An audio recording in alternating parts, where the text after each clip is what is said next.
अभियंतावा 1.5 महीना पर नहाल बलिस्टरवा के बेटा वो कहियो मुंह ना धोए आ वो ठलाली के टीका मार ली आ हिम के तेल मार ली आ कहे कि इंजीनियर है सब झूठ वो सब जितेंद्र यादव के कृपा रहल का भीरगू चौधरी के लड़का के कृपा रहल अब नाम ना धरम भीरगू चौधरी के के नाम हो वो करे को लड़का दूर सोई है ना तू सरस्वती के सुमरन करत बारा तू दारू पी लेत बारा तू खसी भेड़ा खा लेत बारा आ रात भर कनी के सटवो बेसी चलत बा वो काठी पर चलत बा काठी पर उल्टा गावे लगे साटा बार का बाबू भैया काठी पर चलत बा त ये काम पर चलत लोग पहले ब्यास के साटा बन हाथ रलक हो हां अब भाट के साटा बन हाथ बा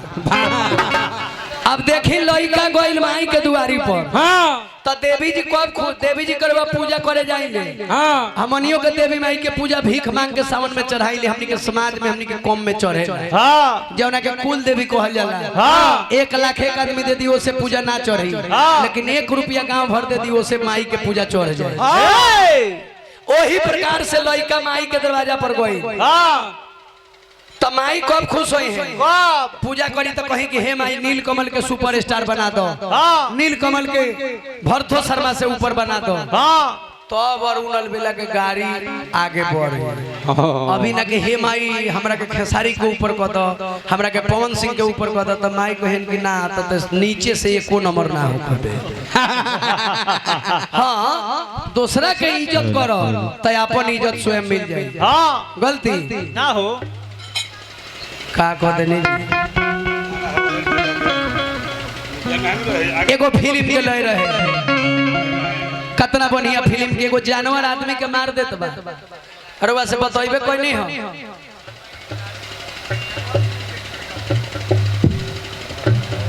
अरवा से बतइबे कोई नहीं हो एगो जानवर आदमी के मार देत बा हां आजो 100 बरस जियब कब हंसी भेड़ा सुअर गधा मत खा अरे हंसत का बात हां आजो 100 बरस जियब अब तक एगो गाना गले कि एथी में चाय जब पियब तो राजा 100 साल जियब हे देवी माई ई जितना ब्यास ढोढ़ी के तब ढोढ़ी के तब पोस्टमार्टम को देलन सब अब वही पर लिखत बारन सके हम ढोरी स्टार है तो हम कहिले बाबा हम गनी चैनल वाला भैया तब बोल बम जल ढरनी तो कहनी कि हे बाबा कौनो बीमारी बिहार में मत दिन जो लॉकडाउन रहल स उ के कर देनल स ब्यासे लोग के टीका कली है स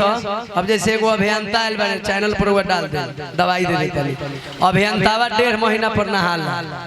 बलिस्टरवा के बेटा वो कहियो मुंह ना धोए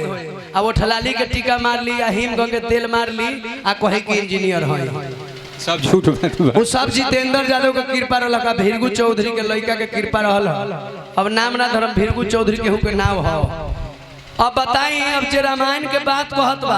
आ उ मुर्गा खात बा उ सुअर भेड़ा के मीट खा के मंच पर जाके सरस्वती की अगरबत्ती देखावता वो करे को लड़का दूर सोई है ना तू सरस्वती के सुमरन करत बारा तू दारू पी लेत बारा तू खसी भेड़ा खा लेत बारा आ रात भर कनी के सटवो बेसी चलत बा वो काठी पर चलत बा काठी पर उल्टा गावे लगे साटा बार का बाबू भैया काठी पर चलत बा त ये काम पर चलत लोग पहले ब्यास के साटा बन हाथ रलक हो हां अब भाट के साटा बन हाथ बा पहले ब्यास के साटा बन हाथ रखो भाट के साटा बन हाथ कि के बा त ई अजीत हल चलबा बे ई त रात भर अभियंतावा के करी आवेला आय अभियंतावा अजीतवा के करी आवेला अब कटौल पहले के गौ नहीं होत रलख सटौल गायत्री ठाकुर के कमलबास कुंवर के पुलिस राय के महात्म तिवारी के गौतम तूफान के बाबू वीरेंद्र सिंह के बेचू मियां के भरत शर्मा के उ सटौल होत रहलस आय घड़िया कटौल हां अभियंता पाहुन काले खाली बड़ा तो हम तो नहीं खाली अजीत हलचल जी खाली बनी बांध ली आ तो कुंवर जी के ना तो कुंवर जी के तो शुगर हो गई हाँ कमलबास बाबू फोन कोइले रहलन कि जाके बोली है तबे बोलनी है सबसे अगर तब जे इज्जती आदमी होई वो अभियंतावा के द्वार पर ना बोलाई है एगो गीत आ रहला स कि पतिया नतिया पटना बा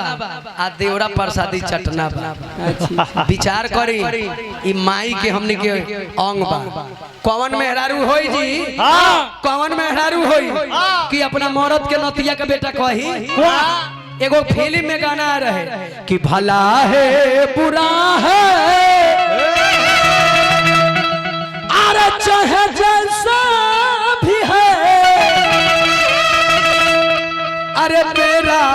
पति तो मेरा देवता है। ई गने नु कहता हम नहीं खेनु कह जातना उल्टा का ब्यास के मौत निमन से नहीं खे भाई। गुडू सहनी भाईजी से बियाह के मर गइलन। संजय एक्सप्रेस भाईजी से बियाह के मर गइलन। आधा ब्यास दारू पी के मर गइलन। सब ई कहे के परत बा ना कहबा त तोरा के मां के नीलकमल आ त नीलकमल सीधा को ओकरा के मत बुलाबो खत्म है। बोले के परी बुलेट के जवाब जब ले पायलट से ना देब तब ले तरह के मत बुलाबो तब नु लिखनी पसवान स्टार।